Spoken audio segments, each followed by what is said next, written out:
18. februārī Vecpils trasē pie Liepājas norisinājās pēdējie braucieni Kurzemes gals ziemas sprinta mačiem. Lai nu ko, bet šoreiz iespējas uzvarēt visiem bija vienādas. Līdz šim taču šajā trasē bija sacentušies tikai folkreisisti. Nu te debitēja arī ziemas sprinta pārstāvji. Tad trase visiem sveša, priekšpiedziņas braucējs ieskaitot. Īpaši uz uzvaru šeit tika studēts Mairis Laukšteins. Iemesls viņš paskaidro pats. Gribētos uz savu dzimšanas dienu dabūt to pirmo uzvaru. Visu ziemu mēģinu, vienmēr kaut kas pietrūks. Līkumi daudz un es nezinu, kaut kā nav pierādis vai no kas ir. Nav daudz braucis, arī vajadzēja tikai treniņus, cik sacensībās brauc un tas arī viss. Jā, neko augstāku, kā 3. vietu Mairis šoreiz neieguva, jo meķenīt labāk ar nezināmo trasi sadzīvoja viņa vecākais brālis. Sandim Laukšteinam no 3 braucieniem uzvaras 2. Šādi tieši viņu bija jāpasludina par rīta puses uzvarētāju priekšpiedziņas klasē. Kā otrais šoreiz Aivo Gailītis. Tieši viņš izrādījās īstais pretinieks Sandim. Uz to jau vienmēr iet, ja brauc uz sacensībā, tad vienmēr cer uz uzvaru, bet gadās visādi arī. Otrais brauciens bija pa valnu un viņš mašīnīt apskādēt, bet laiks tā kā tīri sakarīgs, pašam ir pārsteigums. Trasa ir interesanti, atklāt sakot, patīkam konfigurācija, patīkam, ka līkumi nav mīnusos, bet ir tādi smuki, tādi var, ja arī nesanāk, tad var diezgan droši laist ārā. Aizmugurs piedziņas ieskaitē bija jautājums, vai iepriekšējā posmā Modra Cīruļu uzvara bija sagadīšanās vai nē. Vecpilī atbilde bija skaidra. Modris ir konkurētspējīgs ar pārējiem, jo trīniekā vienmēr iebraukts. Cīrulis gan šajā sacīstē 3. pārāk daudz zaudēts pirmajā braucienā. Kas tur notika? Ielika pārāk daudz liekavu svaru. Nebija gatavs uz tādu inerci. Pirmā aplī pazaudēja, 2., 3. nespēja atgūt. Kopvērtējumā sekundi pazaudēja Tīdmanim. Ko tu sniegut šeit Vecpils trasē atrad? Nevar teikt, tas ir noslēpums. Labi, tev pateikšu. Sāls tablets. Tās, ko filtros ber iekšā. Minētais Aigars Tīdmanis rīta puses mačos finišēja 2. vietā, jo reiz par visām reizēm favorīta pulkā ierindojās Jānis Visockis. Pirmā iebraucienā sanāca tā, kā gribējās. 2. stresi darīja savu. Tu zini pat vietas, kur kļūdīja? Jā, 2. braucienā noteikti vienā līkumā pazaudēja 3 sekundes. Praktiski uz kupenes palika un ir arī vēl dažas vietas. Neko, 3. braucienā visu var atspēlēt. Tā jau redzēs. Jānis tā arī darīja, vinēts pēdējais iebrauciens un pirmā uzvara rokā. Pilnpiedziņas ieskaitē nenoķerams pārējiem bija Artis Vicinskis. Šī trasa tev jauna? Jā, nekad nebija bijis. Bet interesanti. Reliefs labs. Man patīk. Pats Eikerts aiz muguru. Jā, gadās. Ir kādi iemesli, kāpēc? Nezinu. Man vēl 2. brauciens, man īstenībā turbīnas spiediens višķi pazūd, bet tagad es saliku, viss kārtībā. Bija arī kārtībā. Mazmanītais jaunietis nevienam neatstāja cerības uzvarēt. Visos braucienos viņam uzvars, un tas saprotams.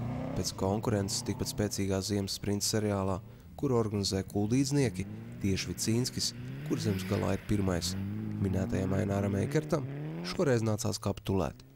Šita nav manai mašīnai īsti trasa. Ļoti slidena ir un atspiesties ar nevar malas mīksts. Un, ja pa vidu, tad man bišķi pa smagu mašīnu.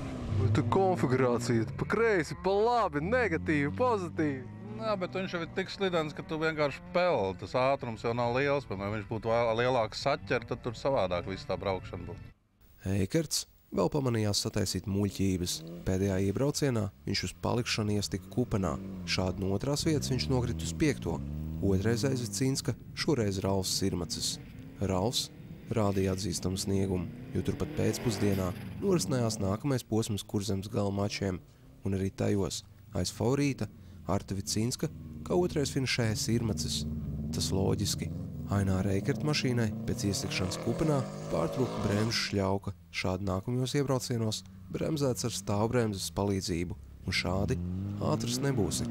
Lai gan Ralfs saka, Eikerts arī citādi būtu ķerams.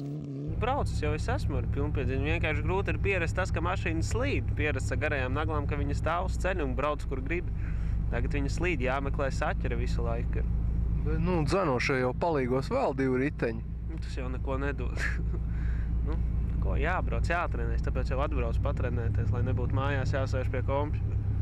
Sirmatas students sacīkstē startēja ar apskādētu auto. Kā izrādās, mašīnas sānus pamatīgi sadauzīja šīs mašīnas saimnieks Jānis Lamberts.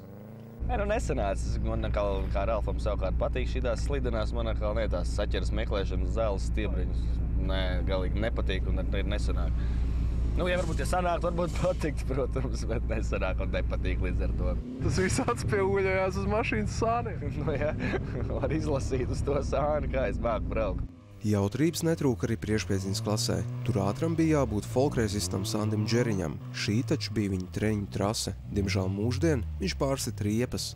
Kameras riepās mākat ielikt? Mākam, bet nebija uz doto brīdi, kad mainījām riepas un gadās ir tā. Un tagad pēdējais brauciens? Visam neveiksmīgs. Man ļoti šķita, ka viss tavs sniegums tagad otrajā cēlienā ir tāds, ka tu vispār neesi braucis šitā pretējā virzienā. Pretējā, jā, nav mēģināts īpaši braukt. Dzirdējāt, pēcpusdienas mačos trasi veda pretējā virzienā, un it kā šīm apstākļiem bija jāsakārto vietu secību, taču nekā. Pēcpusdienā priekšpiedziņas klasē uzvarēja Aivo Gailītis, jeb cilvēks, kuru auto izturēja divas sacīkstes pēc kārtas. Sandim Laukšteinam uzteica stūrs pastiprinātājs, bet Modrim Žentiņam pats ziemas sprinta auto. Ar vasaras vāģi labāk nekā ar ziemas? Jā, ziemas vāģim nokrita aizmugurē tilts un kaut kādu dulu dienu šodien vispār neiet nekādā jēgā. Tāda mocīšanās iznāk baigā. Baigā mocīšanās brīžam liekas, ka kas ir rocen aizmirsies atlaist vai riepas mīgs, vai kas nevar saprast brīžam. It kā skaņa ir, bet uz priekšu liekas, ka neiet. Nekas. Modris šoreiz otrais. Aizmugurs piedziņas ieskaitē gan sev no labākās puses parādīja Modris Cīruls. Jā, pirmajā braucienā iestikts Eikartam liktenīgajā kupenā, taču nākošajos Cīruls saņēmās un guva uzvaru pēc uzvaras. Aiz sevis otrajā vietā viņš atstāja Jāni Visocki, bet trešajā vietā Aigaru Tīdmani. Lai nu kas, bet Tīdmanim bija jāsaņemās. Trase palikusi ļoti slidena un pa lielam arī tā, ka man vairs tie punkti, ko es varu izcīnīt, man vairs neko baigi nedod. Līdz ar to es tāds bišķiņ pat eksperimenti un sanāca arī ne tikai arī saeksperimentēt līdz pāris kļūdām, diezgan tā, ka galvenais pierast pie automašīnas, lai tomēr tai finālā, lai justos vismaz tā komfortabli ar mašīnu un tad jau viss būs labi. Starp citu Tīdmaņa mašīnu šodien iemēģināja jau trešais konkurents Jānis Strazdiņš. Pēc savu auto likstām pēcpusdienas sacīkstē pārsēdās Aigara mašīnā un finišs šoreiz sasniegt 4. vietā, tūlīt aiz Tīdmaņa. Noteikti jau, kad ir labāk arī nedaudz ir tā mašīna, tā kā vadās labāk nedaudz. Nav tā kā kompats, kas tur deso tā ceļ no vienas puses uz otru. Vairāk ar rokām jāstrādā, braucot to kompaktu taisni.